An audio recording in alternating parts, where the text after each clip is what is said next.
Welcome to Biz Wire. I'm Joseph Nordstrom in Beijing. Most people think of China as an export powerhouse, the world's factory.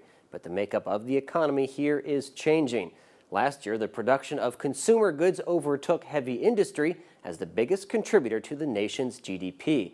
This is reflective of efforts to let domestic consumers drive growth up a more sustainable path with fewer bumps from external markets.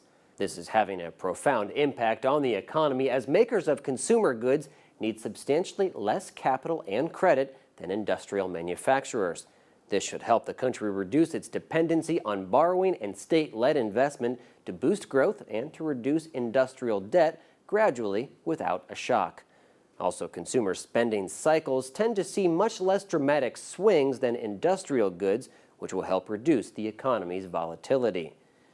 More spending on goods and services by China's prodigious savers is creating huge opportunities for firms both domestic and from abroad who can adapt and cater to local preferences. For example, American clothing retailer The Gap only opened its first Chinese outlet in 2010, but did its homework on consumer behavior to learn what Chinese want.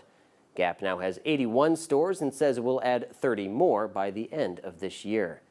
Other international brands are doing equally well, if not better.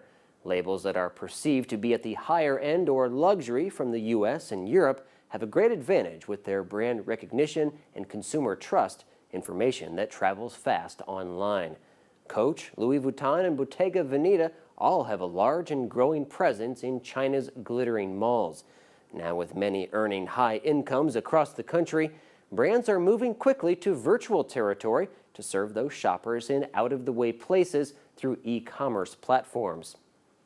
A big part of saving and spending patterns in China is due to the now revised one-child policy.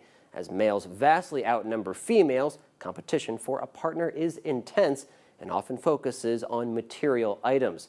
Eligible bachelors and their families have a heavy burden to accumulate enough wealth to attract a mate, whereas females can be more carefree with their spending habits. Chinese consumers are already the largest buyer of luxury goods, and as incomes rise, so are opportunities for firms to be a part of increased standards of living.